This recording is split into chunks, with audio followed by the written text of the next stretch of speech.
ہوس کی محبت، سچی کہانی۔ جی تو ناظرین، یہ ایک بالکل سچی کہانی ہے، مقام اور نام فرضی ہیں۔ چلو کہانی کی طرف بڑھتے ہیں۔ گاؤں شاہکوٹ میں جمیل نامی ایک آدمی رہتا تھا۔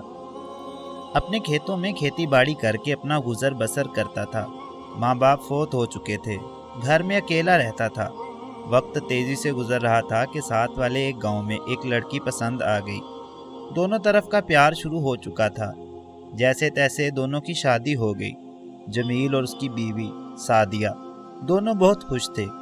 جمیل کام پر جاتا اور سعدیہ گھر کے کاموں میں مشغول ہو جاتی۔ جب جمیل گھر واپس آتا تو سعدیہ بہت خوش ہو جاتی اور اپنے ہاتھوں سے اپنے شوہر کو کھانا کھلاتی۔ اس طرح پیار و محبت کی گاڑی چل رہی تھی۔ اللہ پاک نے دونوں کی دعائیں سن لی اور ایک بچہ پیدا ہوا۔ نام شکیل رکھا گیا۔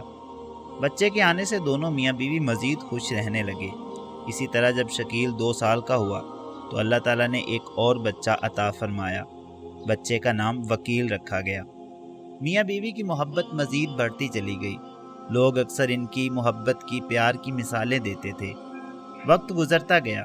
اب شکیل 4 سال کا اور وکیل 2 سال کا ہو چکا تھا۔ اللہ پاک نے ایک اور بچہ عنایت فرمایا جس کا نام وفیل رکھا گیا۔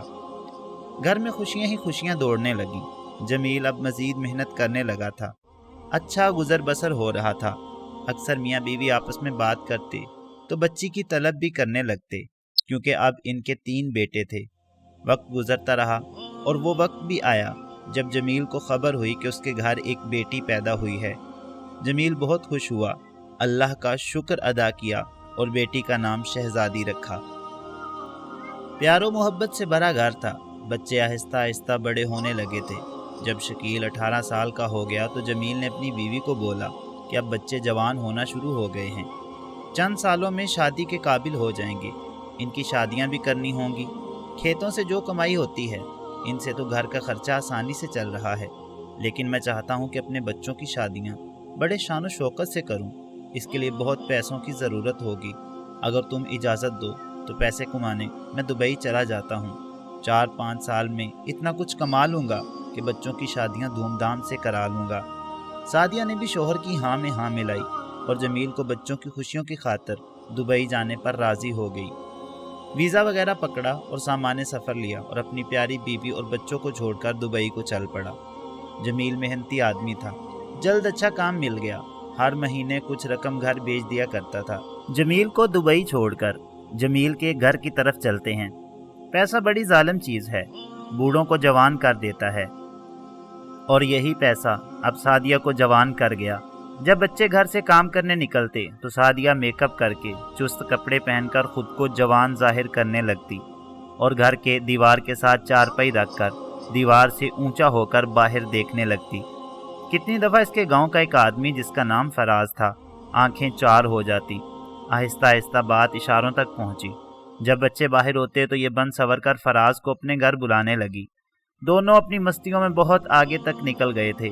ناجائز تعلقات بھی قائم ہو چکے تھے۔ سعدیہ دن بدن جوان ہوتی گئی اور اپنے محبوب شوہر کی کمائی فراز پر لوٹانے لگ گئی۔ وقت اسی طرح گزرتا گیا۔ جمیل گھر پیسے بیچتا رہا اور سعدیہ فراز پر خرچ کرتی رہی۔ فراز خود بھی شادی شدہ تھا، ایک بیٹا نعیم اور ایک بیٹی شکیلہ اور چھوٹے 3 بیٹوں کا باپ بھی تھا۔ ویسے فراز شروع سے ہی آوارہ گرد تھا اور باپ کا رنگ بیٹے نعیم نے بھی لے لیا تھا، یعنی باپ بیٹا دونوں قماش اور بدماش تھے۔ وقت ایک جگہ نہیں رکتا۔ ایک دن سعدیہ نے فراز کو بولا کہ کب تک ہم یوں ہی چھپ چھپ کر ملتے رہیں گے، ایک نہ ایک دن دونوں رسوا ہو جائیں گے۔ اس رسوائی سے بچنے کا طریقہ میرے دماغ میں آیا ہے۔ فراز، کیوں نہ تم اپنے بیٹے کے لیے میری بیٹی کا رشتہ کر لو اور تمہاری بیٹی میں اپنے بیٹے شکیل کے لیے مانگ لوں۔ اس طرح سے ہم قریبی رشتہ دار بن جائیں گے اور آسانی سے تم کسی بھی وقت میرے گھر آ جا سکو گے۔ فراز نے کہا، بات تو تمہاری بالکل ٹھیک ہے، میں گھر میں مشورہ کرتا ہوں۔ کچھ دنوں بعد جمیل کو خبر کیے بغیر شکیل اور شہزادی کی منگنی فراز کے بچوں کے ساتھ۔ اس طرح اب زیادہ تر وقت فراز سعدیہ کے گھر ہوتا تھا۔ وقت کی گاڑی اپنی رفتار سے آگے چل رہی تھی کہ ایک دن شکیل گھر آیا تو اپنی آنکھوں سے اپنی ماں اور فراز کو اکٹھے ایک چارپائی پر لیٹے دیکھا اور جلد ہی گھر سے نکل گیا۔